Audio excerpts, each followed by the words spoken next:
السلام علیکم ورحمۃ اللہ تعالی وبرکاتہ۔ نحمده ونصلي ونسلم على رسوله الكريم اما بعد فاعوذ بالله من الشيطان الرجيم بسم الله الرحمن الرحيم ان الله وملائكته يصلون على النبي يا ايها الذين امنوا صلوا عليه وسلموا تسليما اللهم صل على سيدنا ومولانا محمد معدن الجود والكرم وآلہ الکرام وابنہ الکریم وبارک وسلم صلاۃ وسلاما علیک یا رسول اللہ صلی اللہ تعالی علیہ وسلم۔ عزیزان ملت اسلامیہ، بات چل رہی تھی قرآن مجید پر اعتراضات اور ان کے جوابات، کہ قرآن کو ادھورا ثابت کرنے کی کوشش کی گئی اور قرآن کو تبدیل شدہ، تحریف شدہ ثابت کرنے کے لیے مختلف اعتراضات کیے گئے۔ بہت سارے اعتراضات تو ایسے ہیں کہ جن کا جواب دینے کی حاجت ہی نہیں ہے۔ کچھ اعتراضات اور سوالات ایسے تھے جو ایسا لگتا تھا جن کے تعلق سے ہو سکتا ہے کہ اس کی وجہ سے کچھ خرابی پیدا ہو جائے، اس لیے ان کے جوابات کو یہاں پر شامل کیا گیا۔ تو ایک سوال کی طرف اشارہ کیا تھا جو شیعہ لوگوں کی طرف سے کیا جاتا ہے۔ کہتے ہیں کہ مسلمانوں کی بعض جماعتیں، یعنی مسلمانوں کی جماعت اس لیے کہہ رہے ہیں کہ وہ بھی تو اپنے آپ کو مسلمان ہی کہتے ہیں، شیعہ لوگ بھی۔ تو یہ الگ بات ہے کہ کفری عقائد اختیار کرنے کی وجہ سے وہ دین اسلام سے خارج ہو گئے۔ تو بہت سے شیعہ کے اندر بھی بہت سارے فرقے پائے جاتے ہیں، کوئی اسماعیلی ہے، کوئی جعفری ہے، کوئی زیدی ہے، کوئی امامی ہے، اس میں بھی بہت سارے فرقے پائے جاتے ہیں۔ بعض فرقوں میں ان کا صرف اتنا عقیدہ اگر کسی کا ہے شیعہ میں سے کہ حضرت علی رضی اللہ تعالیٰ عنہ کی افضلیت کے قائل ہیں، یعنی وہ حضرت علی کو خلیفہ اول بلا فصل مانتے ہیں، تو ایسے لوگ گمراہ ہیں۔ لیکن بہت سے دوسرے ایسے بھی شیعہ لوگ ہیں اور بہت سے ایسے ان میں فرقے بھی ہیں جو کفری عقائد رکھتے ہیں۔ معاذ اللہ، بعض تو ایسے ہیں جنہوں نے حضرت علی کو خدا تک پہنچا دیا، یعنی حضرت علی کو خدا بھی مان لیتے، تو یہ تو شرک ہو گیا نا۔ اور پھر بعض شیعہ لوگ ایسے ہیں جو حضرت علی کی تعریف میں بہت زیادہ مبالغہ کرتے ہیں، اور بعض فرقے ان میں ایسے ہیں جو دوسرے احکامات حلال و حرام کے بھی منکر ہیں، یعنی اسلام میں جو چیزیں حرام کر دی گئی ہیں اس کو حلال سمجھ لیتے ہیں، اور جو چیزیں حلال ہیں ان کو حرام جانتے ہیں۔ اس طرح کے بھی ان کے بہت سارے عقائد ہیں۔ کبھی موقع ملا تو تفصیل کے ساتھ انشاءاللہ تبارک و تعالیٰ یہ شیعہ جو فرقہ ہے، ان کے عقائد اور ان کی خرابیاں کبھی بیان کی جائے گی۔ سب سے بڑی چیز جو ہے وہ یہ ہے کہ صحابہ کرام کی شان میں گستاخیاں کرتے ہیں، صحابہ پر تبرہ کرتے ہیں، صحابہ کرام کو برا بھلا کہتے ہیں، اور حضرت علی رضی اللہ تعالیٰ عنہ کی خلافت بلا فصل ان کو خلیفہ اول مانتے ہیں، جبکہ اہل سنت و جماعت کا عقیدہ کیا ہے کہ سب سے پہلے خلیفہ کون ہے؟ حضرت ابوبکر صدیق رضی اللہ تعالیٰ عنہ، دوسرے خلیفہ حضرت عمر فاروق اعظم رضی اللہ تعالیٰ عنہ، تیسرے خلیفہ حضرت عثمان غنی رضی اللہ تعالیٰ عنہ، اور پھر چوتھے خلیفہ ہیں حضرت علی رضی اللہ تعالیٰ عنہ۔ یہ اہل سنت و جماعت کا مذہب ہے، اور اہل سنت و جماعت کا مذہب ہی حق مذہب ہے، سچا مذہب ہے، کیونکہ اہل سنت و جماعت اہل بیت سے بھی محبت کرتے ہیں اور صحابہ سے بھی محبت کرتے ہیں۔ ہم نہ اہل بیت کی شان میں گستاخی گوارا کرتے ہیں، نہ ہم صحابہ کرام کی شان میں گستاخی کو گوارا کرتے ہیں۔ اہل سنت و جماعت یہ بالکل اعتدال والا مذہب ہے کہ ہم اہل بیت کو بھی مانتے ہیں، ائمہ اہل بیت کو بھی مانتے ہیں اور صحابہ کرام کو بھی مانتے ہیں۔ تو یہ صحابہ کرام کی شان میں گستاخیاں کرتے ہیں، اور معاذ اللہ یہ کہتے ہیں کہ جو خلفائے ثلاثہ حضرت ابوبکر، حضرت فاروق اعظم اور حضرت عثمان غنی، یہ جو ہے کہ خائن تھے، غاصب تھے، انہوں نے حضرت علی کے حق کو چھین لیا تھا، اس طرح کی اور بہت ساری باتیں کرتے ہیں۔ تو سب سے بڑا سوال تو ان کے سامنے یہ آتا ہے کہ آپ لوگ یہ کہتے ہیں کہ حضرت علی خلیفہ ہونے کے حقدار تھے، پہلے خلیفہ ہونے کے حقدار تھے، اور یہ لوگ زبردستی بن گئے خلیفہ۔ معاذ اللہ، حضرت ابوبکر، حضرت فاروق اعظم یا حضرت عثمان غنی یہ زبردستی بن گئے، تو کیا حضرت علی اس وقت موجود نہیں تھے؟ حضرت علی کے سامنے تو یہ سب واقعات ہوئے۔ مولا کائنات علی مرتضیٰ شیر خدا رضی اللہ تعالیٰ عنہ، کیا شان ہے ان کی، شجاعت و بہادری کتنی مشہور ہے۔ ان کے سامنے حضرت ابوبکر کو خلیفہ بنایا جا رہا ہے، حضرت علی کے سامنے حضرت فاروق اعظم کو خلیفہ بنایا گیا، حضرت علی کی موجودگی میں، آپ کی حیات ہی میں حضرت عثمان غنی کو بھی خلیفہ بنایا گیا، اور آپ نے بھی ان کو خلیفہ تسلیم کیا۔ تو پھر ان لوگوں کے پیٹ میں درد کیوں ہو رہا ہے؟ حضرت علی نے ان کو خلیفہ تسلیم کیا کہ نہیں کیا؟ اگر وہ حقدار نہیں ہوتے تو حضرت علی کیا کرتے؟ ان کے خلاف اعلان جنگ فرما دیتے، جیسے حضرت امیر معاویہ کے ساتھ ہوا۔ حضرت امیر معاویہ کے ساتھ حضرت علی کے جو بھی معاملات ہوئے ہم خاموشی اختیار کریں گے، کسی کی برائی نہیں کریں گے، کیونکہ یہ بھی صحابی وہ بھی صحابی. لیکن حضرت امیر معاویہ حق پر نہیں تھے، حضرت علی حق پر تھے، تو اعلان جنگ کیا کہ نہیں کیا؟ تو اگر یہی معاملہ حضرت ابوبکر صدیق کے تعلق سے ہوتا، حضرت عثمان غنی، حضرت فاروق اعظم، تو ان کے خلاف بھی اعلان جنگ کرنا چاہیے تھا. اعلان جنگ نہیں کیا، مطلب کیا؟ حضرت علی نے بھی ان کی خلافت کو تسلیم کیا. اور پھر اعلیٰ حضرت رضی اللہ تعالیٰ نے بیان کیا کہ دیکھیے ان کی عمروں پر اگر غور کریں اور ان کے زمانے پر غور کریں تب بھی یہ بات ثابت ہو جاتی. قدرت بھی اس بات کی گواہی دیتی ہے کہ سلسلہ وار ایک کے بعد ایک کی شہادت اور انتقال، یہ بھی اس بات کی طرف اشارہ ہے کہ پہلے خلیفہ ابو بکر کیونکہ پہلے دنیا سے وہ تشریف لے گئے، دوسرے خلیفہ فاروق اعظم کیونکہ حضرت ابو بکر کے بعد حضرت عثمان غنی سے پہلے دنیا سے تشریف وہ لے گئے. تو یہ دیکھیے دنیا سے جانے کے اعتبار سے بھی ترتیب بنتی ہے وہی جو اہل سنت و جماعت کا مذہب ہے. تو یہ شیعہ لوگوں کے چکر میں نہیں آنا. خاص طور پر سادت کرام سے بڑے ادب و احترام کے ساتھ میں کہنا چاہوں گا، یہ اہل بیت کی محبت، اہل بیت کی محبت کا جھانسا دیتے ہیں کہ آئیے آل رسول ہیں تو اہل بیت کی محبت کا ہم دعویٰ کرتے ہیں، ہم سچے ماننے والے ہیں اہل بیت کے، ہمارے ساتھ شامل ہو جائے.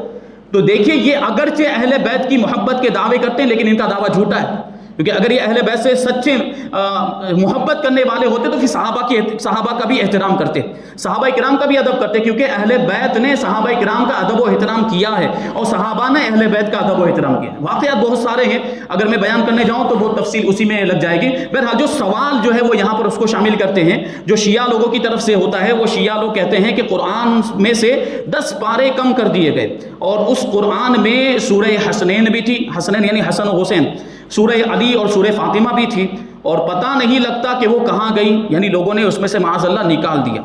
اور پھر آپ کس منہ سے کہتے ہو کہ قرآن پاک محفوظ ہے، قرآن پاک مکمل ہے، کامل ہے، اس میں کچھ کمی نہیں ہے؟ یہ شیعہ لوگوں کی طرف سے اعتراض. تو جواب دیتے ہیں کہ کسی بے وقوف شیعہ نے یہ گپ ہانکی ہوگی. محققین شیعہ یعنی اس میں جو تحقیق کرنے والے شیعہ جو ان کے علماء مانے جاتے ہیں، شیعہ لوگوں کے اندر بھی جو بڑے محقق تحقیق کرنے والے، ریسرچ کرنے والے مانے جاتے ہیں، وہ تو بڑے شد و مد کے ساتھ اس سے اپنی براءت ثابت کرتے ہیں. کہتے ہیں کہ ہم یہ بات نہیں کہتے. یعنی جو محققین شیعہ ہے وہ کیا کہتے ہیں کہ ہمارا یہ عقیدہ نہیں ہے کہ قرآن میں یہ صورت تھی اور یہ کم ہو گئی، 10 پارے کم ہو گئے. یہ محققین شیعہ خود کہتے ہیں کہ ہمارا یہ عقیدہ نہیں ہے. جو ان میں سے بالکل یوں سمجھے جاہل قسم کے، یا یوں تو سبھی جاہل ہے، جو اہل سنت و جماعت سے پھر جائے وہ جاہل نہیں تو اور کیا ہوگا. تو ان کے اعتبار سے جو جاہل ہے وہ یہ دعوے کر دیتے ہیں، بعض اوقات یہ اپنی سوچ کے مطابق یہ کہہ دیتے ہیں کہ معاذ اللہ قرآن میں 10 پارے کم کر دیے گئے، سورہ حسنین، سورہ علی، سورہ فاطمہ کو نکال دیا گیا. یہ ساری باتیں وہ لوگ کرتے ہیں. تو فرماتے ہیں کہ جو محققین شیعہ ہیں وہ اس سے اپنی برات، اس بات سے اپنی برات کا اظہار کرتے ہیں کہ ہم اس سے بری، ہمارا یہ عقیدہ نہیں ہے. مثلا ملا صادق شرح کلینی میں، محمد ابن حسن عاملی، شیخ صدوق، ابو جعفر محمد بن علی بابوے وغیرہ یہ شیعہ کے محققین ہیں، ان کے بڑے عالم مانے جاتے ہیں. اور کیوں نہ ثابت کریں، یعنی براءت کیوں ثابت نہ کریں اس عقیدے سے؟ کیوں؟ اس لیے کہ اس عقیدے سے تو اہل بیت اعظام کے اسلام ہی کی خیر نہیں رہے گی. یعنی ائمہ اہل بیت اور حضور پاک صلی اللہ علیہ وسلم کے خاندان سے تعلق رکھنے والے ائمہ، امام، تو ان کے اسلام کی بھی خیر. اگر یہ عقیدہ مان لیا جائے کہ اسلام جو قرآن مجید کے اندر سے 10 پارے کم کر دیے گئے یا قرآن میں سے بعض صورتیں نکال دی گئی، تو معاذ اللہ جو ائمہ اہل بیت وہ بھی اسلام سے خارج ہو جائیں گے. کیونکہ دیکھیں سب سے بڑی بات تو یہی ہے کہ اہل بیت اعظام جو ظاہر سی بات بہت بڑا مرتبہ، مقام و مرتبہ، لوگ چاہنے والے ان کی انگلیوں کے اشارے پر گردنیں کٹوانے کے لیے تیار ہو جائیں، ایسے چاہنے والے موجود تھے اہل بیت اعظام کے، ائمہ کرام کے. تو اگر قرآن میں سے 10 پارے کم ہوئے ہوتے یا قرآن میں سے یہ صورتیں نکال دی گئی ہوتی پھر بھی یہ خاموش رہے. کیوں خاموش رہے؟ جبکہ ان کے پاس پاور تھا. اس کا مطلب کیا ہے؟ اس طرح کی کوئی کمی نہیں ہوئی ہے، کوئی 10 پارے نکالے نہیں گئے، کوئی صورتیں نہیں نکالی گئی. ٹھیک ہے. اور اگر یہ مان لیا جائے کہ 10 پارے نکال دیے گئے یا بعض صورتیں نکالی گئی پھر بھی اہل بیت اعظام خاموش رہے، اس کا کیا مطلب کہ قرآن کے کم ہونے پر راضی ہو گئے؟ تو پھر تو ان کے اسلام کی خیر. وہی بات آگے بیان کرتے ہیں، کیونکہ پھر یہ سوال پیدا ہوگا کہ اہل بیت اطہار رضی اللہ تعالی عنہم اجمعین نے اس محرف قرآن کو، یعنی تبدیل شدہ قرآن کو اپنی نمازوں میں کیوں پڑھا؟ یہی قرآن تو وہ بھی پڑھتے رہے نا، ائمہ اہل بیت وہ بھی تو یہی قرآن پڑھتے تھے، اور اس سے احکام کیوں جاری فرماتے رہے؟ امام جعفر صادق رضی اللہ تعالیٰ عنہ کے بارے میں بیان کیا جاتا ہے کہ وہ مجتہد مطلق تھے، قرآن اور حدیث سے ڈائریکٹ مسائل نکال کر لوگوں کو بتایا کرتے تھے. یہ امام جعفر صادق رضی اللہ تعالیٰ عنہ کی شان ہے. تو اگر یہ قرآن ادھورا ہوتا تو اس قرآن سے وہ استدلال کیسے کرتے؟ انہوں نے کیوں پھر اس سے مسائل نکال کر لوگوں کو بتائے؟ بلکہ امام اعظم ابو حنیفہ جن کے ہم ماننے والے، جن کی ہم تقلید کرتے ہیں، امام اعظم ابو حنیفہ امام جعفر صادق کے بارے میں فرماتے ہیں کہ لولا سنتان لہلک النعمان، کہ اگر وہ 2 سال نہ ہوتے جن 2 سال میں امام جعفر صادق کی صحبت میں رہا تو نعمان ہلاک ہو جاتا۔ ہمارے امام کا نام کیا ہے؟ نعمان بن ثابت۔ دیکھیے ان کی صحبت پر فخر کر رہے ہیں، ان کی بارگاہ میں جو رہے 2 سال تک امام اعظم، تو اب وہ امام کا مرتبہ کیا ہوگا؟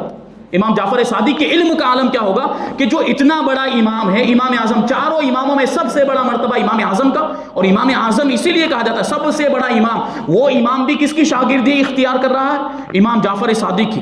تو جب امام اعظم کے علم کا یہ عالم ہے تو ان کے استاذ امام جعفر صادق کے علم کا عالم کیا ہوگا؟ لیکن اس کے باوجود امام جعفر صادق یہی قرآن جو ہمارے سامنے آج موجود ہے وہ بھی نمازوں میں پڑھتے رہے اسی قرآن کو، اور اسی قرآن سے مسائل نکال کر لوگوں کو بتاتے رہے۔ تو اگر یہ ادھورا ہوتا تو ایسا نہ کرتے نا، بات ثابت ہو گئی۔ تو یہی بات، اس سے احکام انہوں نے کیوں جاری فرمائے، اور قرآن پاک کو تحریف ہوتا ہوا دیکھ کر خاموشی کیوں اختیار کی؟ اگر تبدیل ہو رہا ہوگا تو ان کے سامنے ہو رہا ہوگا نا، وہ صورتیں نکالی جا رہی ہوگی یا پارے کم کیے جا رہے ہوں گے تو ان کے سامنے کی بات ہے، تو اس پر اعتراض کیوں نہیں کیا انہوں نے؟ اس کو روکا کیوں نہیں؟ کیوں نہ سر بکف ہو کر میدان میں نکلے؟ یعنی اہل بیت اعظام اس کے خلاف احتجاج کیوں نہیں کیا؟ میدان میں کیوں نہیں آ گئے؟ اعلان جنگ کیوں نہیں کیا؟ اور قرآن پاک کی حفاظت کیوں نہیں فرمائی؟ اگر وہ اس کام کو کرتے تو تمام مسلمان ان کی امداد کرتے، مدد کرتے، جیسے میں نے ابھی بتایا کہ ان کے ابرو کے اشارے پر لوگ سر کٹانے کے لیے تیار ہو جاتے۔ تو ایسا کیوں نہیں کیا؟ اب سوچیں آپ، جیسے ابھی آگے بتائیں گے، امام حسین، امام علی مقام رضی اللہ تعالیٰ عنہ، یزید نے کیا کہا تھا؟ بیعت کر لو، لیکن امام حسین بیعت کرنے کے لیے تیار نہیں، کیونکہ یزید فاسق و فاجر تھا، وہ خلیفہ بننے کا حقدار نہیں تھا۔ تو کیا کیا امام حسین نے؟ اس کے خلاف جنگ کرنا تو گوارا کیا، اپنے خاندان کو جو ہے کہ شہید کروا لینا گوارا کیا، خود شہید ہو جانا گوارا کر لیا، لیکن ایک ظالم کے ہاتھ میں ہاتھ نہیں دیا۔ تو سوچیں آپ، وہ ایک ظالم و جابر تھا، اس کے ہاتھ میں ہاتھ نہ دینا یہ کم درجے کی بات ہے، اس کے مقابلے میں قرآن میں کمی کر دینا، قرآن کے 10 پارے کم کر دینا، تو اس سے بڑا جرم تھا نا۔ تو جب امام علی مقام یزید کے خلاف اعلان جنگ فرما سکتے ہیں تو قرآن میں کمی کرنے والوں کے خلاف یہ جنگ کیوں نہیں ہو سکتی؟ اور نہیں ہوئی، اس کا مطلب ہے کہ کوئی کمی نہیں ہوئی۔ اور اگر یہ نکلتے، ائمہ اہل بیت اگر نکلتے تو سارے مسلمان ان کے ساتھ ہوتے، کیونکہ قرآن کی حفاظت کی بات تھی۔ اگر نہ بھی کرتے تو خدا تو امداد کرتا، کیونکہ خدا نے خود یہ فرمایا کہ میں نے حفاظت کی ذمہ داری لی، تو مدد ہو جاتی، اور خدا بھی امداد نہ کرتا اور جان جاتی تو شہید ہو جاتے، شہید کا مرتبہ ملتا۔ جب مسئلہ خلافت کے لیے امیر معاویہ اور عائشہ صدیقہ رضی اللہ تعالیٰ عنہما سے جنگ ہو سکتی تھی تو حفاظت قرآن کے لیے خلفائے ثلاثہ سے بھی تو جنگ ہو سکتی تھی۔ بات سمجھ میں آ گئی؟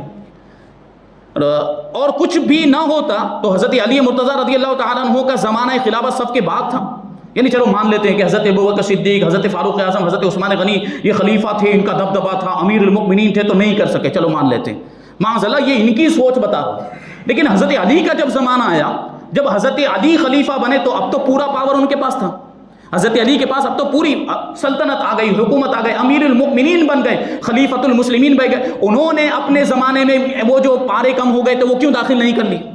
وہ صورتیں جو کم ہو گئی تھی وہ کیوں قرآن میں داخل نہیں؟ حضرت علی نے بھی تو اسی کو مکمل قرآن مانا ہے، ورنہ وہ اپنے زمانے میں بدل دیتے اس کو۔ اس کا مطلب کیا ہے کہ صحابہ کرام کا اس بات پر اتفاق ہے کہ جو قرآن آج ہمارے سامنے موجود ہے اس میں کسی طرح کی کوئی بھی کمی اور تبدیلی نہیں ہوئی ہے۔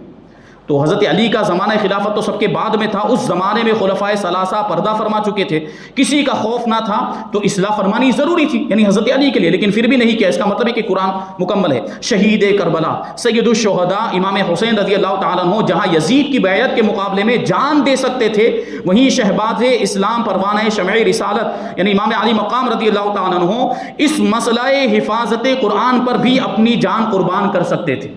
جب یزید کے خلاف جنگ کر سکتے تو یہاں تو قرآن کی حفاظت کا معاملہ تھا، لیکن امام حسین نے نہیں کیا۔ اس کا مطلب کیا؟ قرآن مکمل ہے۔ ان تمام حضرات کا بلا اعتراض قرآن پاک کو قبول فرما لینا اس کی صحت کی یعنی اس کے صحیح ہونے کی کھلی ہوئی دلیل ہے۔ کون ایسا بے وقوف شیعہ ہوگا جو کہ اپنے ائمہ دین پر اس قدر اعتراض گوارا کر کے قرآن پاک کی تحریف کا قائل ہوگا؟ اس کی زیادہ تحقیق منظور ہو تو تفسیر فتح المنان میں مصنف علیہ رحمہ نے اس بات کو لکھا ہے. باقی اور واہیات اعتراض جو کیے جاتے ہیں مثلا ایاک نعبد و ایاک نستعین پر، یا قرآن پاک میں انبیاء کرام کے قصوں کے بار بار آنے پر، کیونکہ انبیاء کرام کے قصے بار بار، جیسے حضرت موسیٰ علیہ السلام کا واقعہ قرآن میں جگہ جگہ پر بیان کیا گیا ہے، تو یہ بار بار کیوں آیا، تو اس پر بھی اعتراض کیا جاتا ہے. تو چونکہ ان کا تعلق حفاظت قرآن سے نہیں ہے اس لیے ہم ان کو یہاں پہ بیان نہیں کرتے، بلکہ اس آیت کے ماتحت بیان کریں گے. وَإِن كُنتُمْ فِي رَيْبٍ مِّمَّا نَزَّلْنَا، یہ آیت کریمہ آگے آئے گی کہ جو ہم نے نازل کیا اپنے بندے پر، اگر تم کو اس میں کچھ شک ہو تو تم اپنے حمایتیوں کو بلا لو، اگر تم اپنے دعوے میں سچے ہو. تو یہ ساری باتیں انشاءاللہ تبارک و تعالیٰ وہاں پہ بیان کریں گے. قرآن پاک کا طریقہ تحریر بھی حضور پاک صلی اللہ علیہ وسلم سے منقول ہے، یعنی کیسے لکھا جائے. میں نے اس سے پہلے بھی بیان کیا تھا کہ حضور پاک صلی اللہ علیہ وسلم نے خود لکھنا سکھایا کہ سین کو کیسے لکھنا ہے، صاد کو کیسے لکھنا ہے، زا کو، یہ سب حروف کیسے لکھنے ہیں، یہ حضور نے خود سکھائے. تو یہ جو لکھنے کا طریقہ جو ہے قرآن مجید کا، یہ بھی حضور پاک صلی اللہ علیہ وسلم سے منقول ہے. چنانچہ خرپوتی شریف قصیدہ بردہ میں کتب معتبرہ سے انہوں نے نقل کیا ہے کہ حضور پاک صلی اللہ علیہ وسلم حضرت امیر معاویہ رضی اللہ تعالیٰ عنہ کو، جو کاتب وحی تھے، حضرت امیر معاویہ بھی کاتبان وحی میں شامل تھے، حضرت زید ابن ثابت اور دیگر صحابہ کرام اسی طریقے سے. حضرت امیر معاویہ بھی جب مسلمان ہوئے تھے، حضرت ابو سفیان فتح مکہ کے بعد مسلمان ہوئے، تو حضرت ابو سفیان رضی اللہ تعالیٰ عنہ حضرت امیر معاویہ کو لے کر حضور پاک صلی اللہ علیہ وسلم کی بارگاہ میں حاضر ہوئے اور 2 درخواستیں پیش کی تھی. حضرت ابو سفیان نے ایک درخواست یہ پیش کی تھی کہ امیر معاویہ کو آپ اپنی خدمت کا شرف عطا فرمائیں، یعنی اس کو آپ اپنے پاس ہی رکھ لیں اور اس سے کام لیتے رہیں، اس سے خدمت لیتے رہیں. اور دوسرا یہ کہ حضرت بی بی ام حبیبہ رضی اللہ تعالیٰ عنہ کو زوجیت کا شرف عطا فرمائیں. یہ حضرت امیر معاویہ کی بہن، حضرت ابو سفیان کی بیٹی. تو حضور پاک صلی اللہ علیہ وسلم نے ان سے نکاح فرمایا تھا، حضرت ام حبیبہ رضی اللہ تعالیٰ عنہ. تو یہ دیکھیں اس اعتبار سے حضرت امیر معاویہ رضی اللہ تعالیٰ عنہ حضور پاک صلی اللہ علیہ وسلم کے سالے ہوئے، اور حضرت ابو سفیان حضور پاک صلی اللہ علیہ وسلم کے سسر ہوئے. تو یہ رشتہ داری بھی تھی. اور حضرت امیر معاویہ کو چونکہ یہ خدمت سونپی گئی تھی کہ اب جو آیتیں نازل ہوں گی وہ لکھیں گے، تو وہ کاتب وحی تھے، وحی کے لکھنے والے تھے. تو حضور پاک صلی اللہ علیہ وسلم ان کو قلم کا ہاتھ میں لینا، کہ قلم کس طرح پکڑنا ہے، پین یہ کس طرح پکڑنا ہے، دوات کا موقع پر رکھنا، کیونکہ اس زمانے میں تو دوات کا استعمال ہوتا تھا، انک پوٹ. ابھی تو کیا قلم کے اندر ہی وہ روشنائی اور سیاہی ہوتی ہے، اسی سے لکھ دیا جاتا ہے ڈائریکٹ. لیکن پرانے زمانے میں کیا ہوتا تھا، وہ کھڑیا کھڑیا بولتے، وہ رکھ دیا جاتا تھا، پھر اس میں وہ قلم کو ڈبا ڈبا کر لکھتے تھے. تو اس کو کہاں پہ رکھنا ہے، ادھر رکھنا ہے کہ ادھر رکھنا ہے، دائیں طرف رکھنا ہے کہ بائیں طرف، یہ طریقہ بھی حضور پاک صلی اللہ علیہ وسلم نے سکھایا. دوات رکھنے کا طریقہ بھی کہ کیسے رکھنا ہے، اور با سین میم کو سیدھا کرنا، سین کو متفرق کر کے لکھنا، میم کو ٹیڑھا نہ کرنا وغیرہ، یہ سب حضور پاک صلی اللہ علیہ وسلم سکھاتے تھے. تو کیا پتہ چلا کہ قرآن مجید کو لکھنے کا طریقہ یہ حضور سے منقول ہے، حضور کا سکھایا ہوا ہے. اس لیے قرآن پاک کی تحریر اور اس کی تلاوت ہر ایک میں سنت کا اتباع لازم ہے، یعنی جیسا حضور نے بتایا ویسا ہی لکھا بھی جائے گا اور ویسا ہی پڑھا بھی جائے گا. جیسے حضور پاک صلی اللہ علیہ وسلم نے پڑھنے کا حکم دیا ویسے ہی قرآن کو پڑھنا ہے، صحیح تلفظ صحیح مخارج کے ساتھ، اور ویسے ہی لکھنا ہے. میں نے کہا تھا حضرت عثمان غنی رضی اللہ تعالیٰ عنہ نے جو نسخہ تیار کرایا تھا تو اس کو رسم عثمانی کہا جاتا ہے. جیسے وہ لکھا ہوا تھا، جس تحریر میں جس انداز میں لکھا ہوا تھا اسی انداز میں لکھنا واجب ہے. اسی وجہ سے وہ لوگ جو قرآن مجید کو گجراتی میں چھاپتے ہیں یا کسی اور زبان میں چھاپتے ہیں، ترجمے کی بات نہیں کر رہا، ترجمہ کیا جا سکتا ہے، ترجمہ اردو میں بھی کیا جا سکتا ہے، ترجمہ آپ گجراتی میں بھی کر سکتے ہیں، ترجمہ ہندی میں بھی کر سکتے ہیں، بشرط کہ وہ شریعت کے مطابق ہونا چاہیے ترجمہ. لیکن قرآن کی اصل جو عبارت ہے، اصل جو آیتیں ہیں جو عربی میں لکھی ہوئی، اس کو آپ کسی دوسری زبان میں منتقل نہیں کر سکتے. قرآن کی آیت جیسے الف لام میم ذالک الکتاب لا ریب فیہ، اس کو آپ گجراتی میں، گجراتی حروف میں، گجراتی شبدوں میں نہیں لکھ سکتے. لکھنے والا گنہگار ہے، سخت گنہگار، واجب کا تاریخ ہے. تو جو لوگ چھاپتے ہیں وہ سخت گنہگار. اور اس طرح کے قرآن میں تلاوت کرنا بھی جائز نہیں، کیونکہ جو گجراتی میں لکھا ہوا ہے اس میں صحیح تلفظ ادا ہو پائے گا. وہاں گجراتی کے اندر جتنے بھی ڈاٹ لگا دیں آپ، جتنے بھی نقطے لگا لیں، وہاں کیسے پتا چلے گا کہ یہ زا ہے، زو ہے، جیم ہے، کیا ہے، وہ کیسے پتا چلے گا؟ وہ تو عربی ہی میں پتا چلے گا نا کہ یہاں پہ زا نکالنا ہے یا جیم نکالنا ہے یا زو ادا کرنا ہے، کیسے ادا کرنا ہے، وہ ہم کو عربی سے پتا چلے گا. گجراتی سے یا ہندی یا انگلش سے پتا نہیں چل سکتا، اگرچہ جتنے بھی ڈاٹ لگا دیے جائیں. تو جو لوگ قرآن کی تلاوت اس طرح کرتے ہیں وہ گنہگار ہیں، ان کو نہیں پڑھنا چاہیے اور صحیح طور پر قرآن پڑھنا سیکھنا چاہیے، عربی میں ہی سیکھنا چاہیے. تو یہ بات جو ہے کہ بیان کی گئی ہے. اب یہاں پہ قرآن پاک کے فضائل اور فوائد بیان کرتے ہیں. آگے کہ انسان کی کیا طاقت ہے جو رب کے کلام کے فضائل اور اس کے فوائد کو پورے طور پر بیان کر سکے۔ مسلمانوں کی واقفیت کے لیے چند باتیں قرآن مجید کے فضائل کے تعلق سے انشاءاللہ تبارک و تعالیٰ آگے شامل کریں گے کہ یہ جو کلام ہے قرآن پاک یہ کیسا عظیم الشان کلام ہے۔ ظاہر سی بات ہے ہماری آپ کی باتوں میں تاثیر ہو جاتی، کبھی کبھی ہم کسی کو کچھ بول دیتے ہیں تو اس کی زندگی میں تبدیلی آ جاتی، یا کچھ برا بول دیا جاتا ہے تو اس کے چہرے کا رنگ تبدیل ہو جاتا ہے۔ جیسے اگر کسی کو مثال کے طور پر ایک آپ بات کو سمجھانے کے لیے میں کہہ رہا ہوں کہ اگر ہم کسی کو گدھا کہہ دیں تو کیسے وہ غصہ ہو جاتا ہے، وہ سامنے والے کے چہرے کا رنگ تبدیل ہو جاتا ہے۔ تو جب ہمارے آپ کے ہم انسان ہیں اور کتنے گنہگار ہیں، ہمارے آپ کے الفاظ میں یہ تاثیر ہے کہ سامنے والے کی جسم میں بھی تبدیلی ہو جاتی، بسا اوقات زندگی میں بھی تبدیلی آ جاتی، تو یہ تو رب کا کلام ہے، اس میں کتنی تاثیر ہوگی۔ انشاءاللہ تبارک و تعالیٰ یہ باتیں آئندہ شامل کی جائیں گی۔ اللہ تبارک و تعالیٰ کی بارگاہ میں دعا ہے کہ جو کچھ بھی بیان ہوا اس پر ہم سب کو عمل کرنے کی توفیق عطا فرمائے اور نور قرآن سے ہم سب کے دلوں کو روشن اور منور فرمائے۔ وما علینا الا البلاغ۔